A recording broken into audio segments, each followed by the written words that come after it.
द्रौपदी के जीवन का पूरा सच जिसने बदल दिया महाभारत। दोस्तों, द्रौपदी महाभारत की सबसे महान, तेजस्वी और साहसी महिलाओं में से एक थी। उन्हें पांचाल नरेश राजा द्रुपद की पुत्री माना जाता है। उनका जन्म सामान्य मनुष्यों की तरह नहीं हुआ था। राजा द्रुपद ने अपने शत्रु द्रोणाचार्य से बदला लेने के लिए एक विशेष यज्ञ कराया। उसी यज्ञ की अग्नि से पहले धृष्टद्युम्न और फिर दिव्य रूप वाली कन्या द्रौपदी प्रकट हुई। उनका वर्ण सांवला और अत्यंत आकर्षक था, इसलिए उन्हें कृष्णा भी कहा जाता था। द्रौपदी बचपन से ही बुद्धिमान, धैर्यवान और धर्मप्रिय थी। उनके पिता चाहते थे कि उनका विवाह किसी महान और वीर राजा से हो।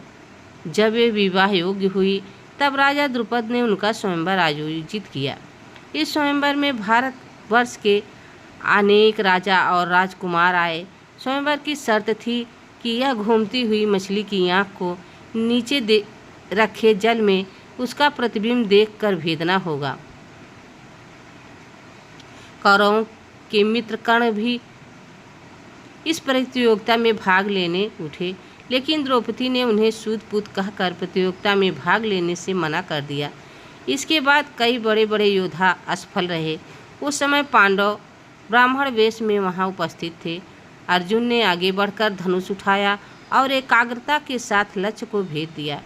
इस प्रकार अर्जुन ने स्वयंवर जीत लिया और द्रौपदी का वरण किया।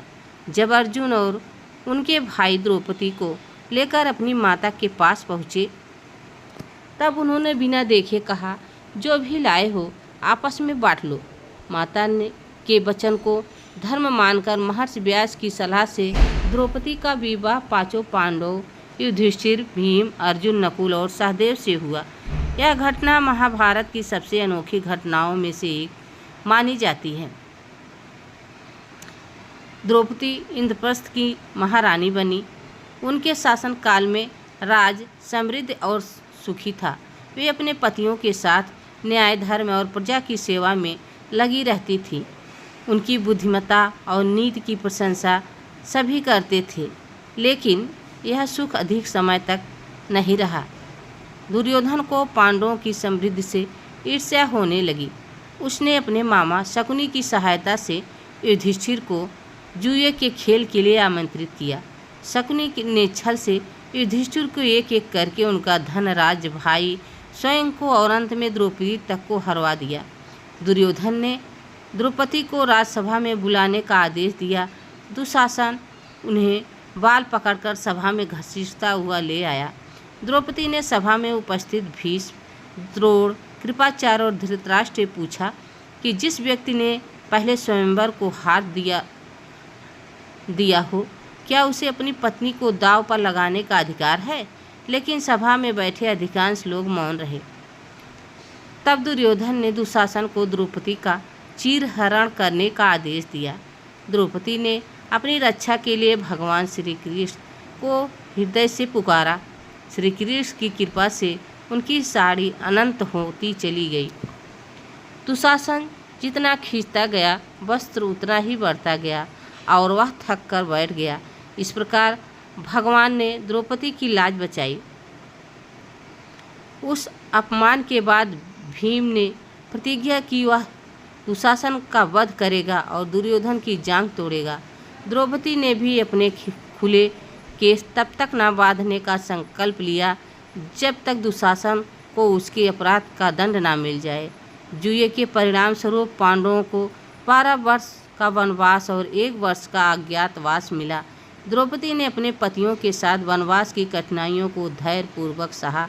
जंगलों में अनेक कष्ट आए, लेकिन उन्होंने कभी साहस नहीं छोड़ा। अज्ञातवास के समय वे विराट नगर में महारानी सुदेशड़ा की दासी शैलेंद्री बनकर रही। वहाँ सेनापति कीचक ने उनका अपमान करने का प्रयास किया। द्रौपदी ने भीष्म की सहायता से कीचक का अंत कराया। वनवास समाप्त होने के बाद जब पांडवों ने अपना राज्य वापस मांगा, तब दुर्योधन ने सुई की नोक के बराबर भूमि देने से भी इनकार कर दिया। अंततः कुरुक्षेत्र का महान युद्ध हुआ। इस युद्ध में भीम ने दुशासन का वध कर अपनी प्रतिज्ञा पूरी की और दुर्योधन की जांघ भी तोड़ी।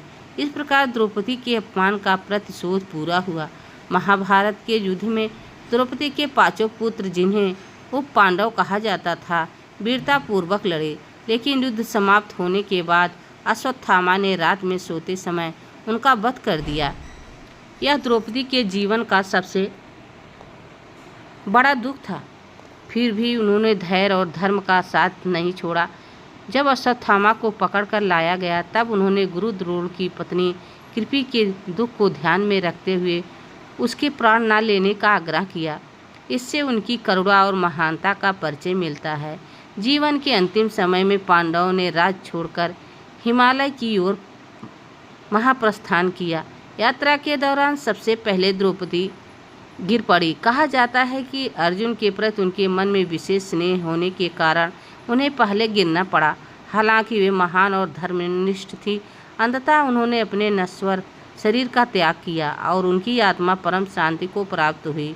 द्रौपदी का जीवन साहस, आत्मसम्मान, धर्म, धैर्य और नारी गरिमा का अद्भुत उदाहरण है। उन्होंने कठिन से कठिन परिस्थितियों में भी अन्याय के सामने सिर नहीं झुकाया। महाभारत की कथा में उनका चरित्र हमें यह शिक्षा देता है कि सत्य, साहस और धर्म का मार्ग कभी नहीं छोड़ना चाहिए, चाहे जीवन में कितनी भी कठिनाई परीक्षाएं क्यों ना आए। दोस्तों, यह वीडियो आप सबको कैसी लगी कमेंट में ज़रूर बताना। चैनल पर नए हो तो लाइक सब्सक्राइब ज़रूर करना। तब तक के लिए राधे राधे, जय श्री कृष्ण, धन्यवाद।